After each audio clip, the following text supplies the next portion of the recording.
Citroën Santi Activa, maniobra de esquiva. Hay algunos comentarios que se repiten de forma sistemática en muchos de los vídeos de esquiva que publicamos. Entre nuestros favoritos están Bad Driver o Test Astra K, pero hay otro que nos ha llamado la atención desde el principio. Es el de "El Santi Activa es mejor". Efectivamente, en el año 1999, los periodistas de la revista sueca Teknikens Barls superaron la prueba del alce con ese coche a 85 km por hora. Todo un récord. Mejoró el resultado de varios superdeportivos, algo que no nos sorprende porque esta prueba no refleja, o no por completo, la agilidad y rapidez de un coche en una carretera. Creo que ninguno de vosotros duda de que con un Porsche 911 Turbo S se puede ir más rápido que con un Ford Focus, a pesar de que el segundo haya logrado un mejor resultado en la esquiva. Pero ese resultado del Citroën Santi Activa no es comparable con los que obtenemos en las pruebas de kilómetro 77. El motivo es sencillo: la esquiva que hicieron no es igual que la nuestra. Nosotros seguimos la norma ISO 3888-2, la cual establece cómo ha de hacerse la maniobra y bajo qué condiciones. Y aquí es donde aparece la explicación al excelente resultado del Santi Activa si se compara con los que obtenemos en kilómetro 77 con coches modernos. Aquel circuito era más benévolo que el nuestro. El primer y el segundo carril de conos tenían más anchura y la distancia que los separaba era mayor. Por lo tanto, nuestra esquiva es más exigente para los automóviles porque el hueco por el que hay que meter el coche es menor. Es como jugar al fútbol con porterías de distinto tamaño. Para comprobarlo, podríamos haber hecho la prueba de esquiva en nuestro circuito con un Citroën Santi Activa. ¿Pero por qué conformarnos con uno cuando podemos hacerlo con dos? Bueno, en realidad reunimos a 3 Citroën Santia. En las imágenes veis que hay uno de color verde, otro de color gris y otro de color rojo. Además de por el color, se diferencian por más cosas. El verde es un Santia VSX 2.0 16 válvulas ACAV de 155 caballos del año 1993. El gris es un Santi Activa HDI de 110 caballos del año 1999. Y el rojo es un Santi Activa Turbo CT de 140 caballos matriculado en 1997. El Santia de color verde tiene la suspensión neumática Hidractiva 2, que es una suspensión controlada electrónicamente. Había versiones del Santia sin ese control electrónico, mientras que los otros dos Santia tienen la suspensión activa, que en esencia es como la Hidractiva 2 del Santia verde, pero con un sistema de control de balanceo.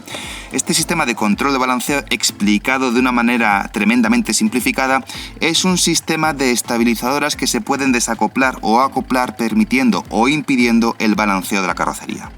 El Santia gris y el Santia rojo son los que hemos usado para la esquiva, dado que tienen la misma suspensión que el Santia que pasó la prueba del alce a 85 km por hora. En esta ocasión hemos cambiado el procedimiento habitual que seguimos con las pruebas de coches nuevos y no vamos a empezar con una pasada ciega a 77 km por hora. Lo vamos a hacer a una velocidad muy baja, en torno a 60 km por hora, que iremos incrementando según veamos las reacciones del coche. El motivo es bien sencillo.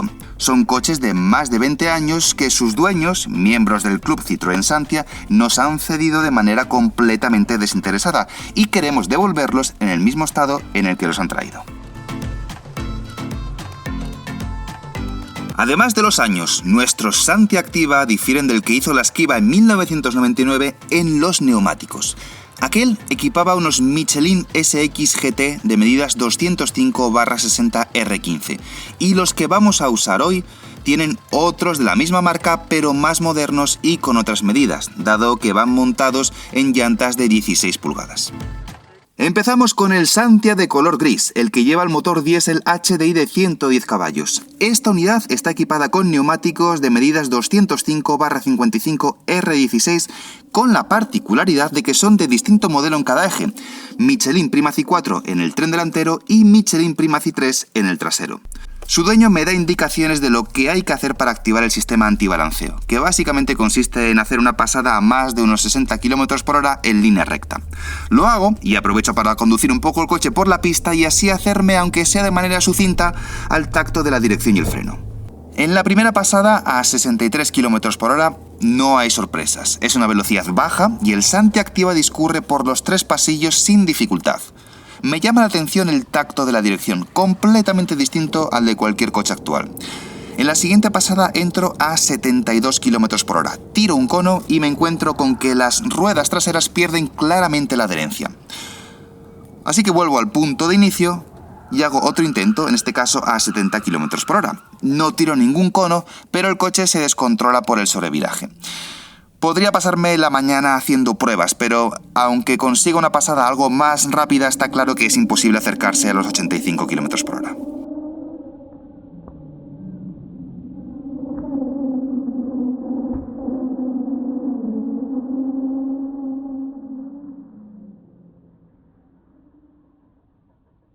Cambio el Santia gris por el Santia rojo, que tiene unos neumáticos de la misma medida, pero mucho mejores. Son unos Michelin Pilot Sport 4. Esta unidad está muy bien mantenida por su dueño, el señor Navras, lo cual aumenta la responsabilidad de no dañar un coche que no es mío. Repito el procedimiento. Empiezo a poca velocidad, 62 km por hora en este caso, y voy incrementándola. Ya con la primera pasada me queda claro que los neumáticos traseros del Santia gris proporcionaban una adherencia mucho peor. Con estos Pilot Sport 4, que además tienen pocos kilómetros, el Santia Activa se descoloca menos y resulta más sencillo guiarlo sin tener que pelearme con el volante para controlar las reacciones. Hago varios intentos hasta que considero que no tiene sentido forzar más la situación y doy por finalizada la prueba. ¿Cuál es la velocidad máxima a la que hemos superado la esquiva? Os lo contamos más adelante. P.A., propietario del Santia de color gris, nos pide hacer él mismo la prueba con su coche.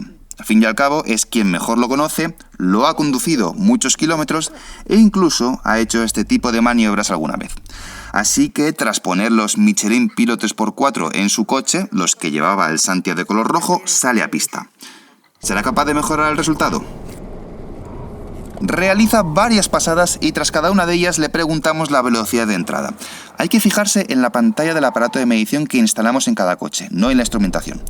En un par de ellas cree haberlo logrado a unos 77 km por hora.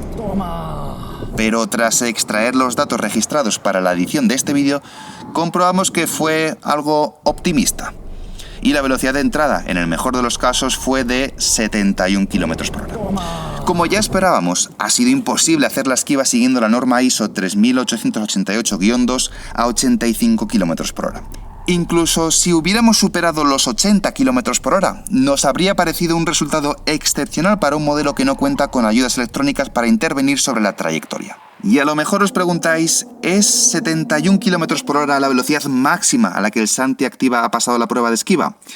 No, pero casi. La velocidad más alta fue 73 km por hora, que logramos con el Santia de color rojo. ¿Nos parece un mal resultado?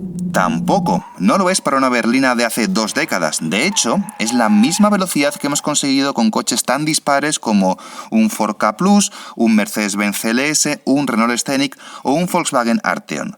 Pero queda lejos de los 3 mejores, el Ford Focus, el Tesla Model 3 y el Kia Stinger. Este vídeo debería servir para tener 2 cosas claras. La primera es la más evidente, es que el registro que obtuvo el Santia Activa en el año 1999 no es comparable con los que medimos nosotros. Son pruebas diferentes. El otro, el más importante, es que esta prueba muestra cuánto ha aumentado la seguridad del automóvil gracias a la implantación del control de estabilidad. El Santia Activa tiene buenas reacciones hasta que llega al límite. Una vez superado este, todo queda en manos de la pericia del conductor. Y sea quien sea este, ninguno es capaz de dosificar la frenada de manera independiente sobre cada uno de los 4 frenos, algo que sí es capaz de hacer el control de estabilidad.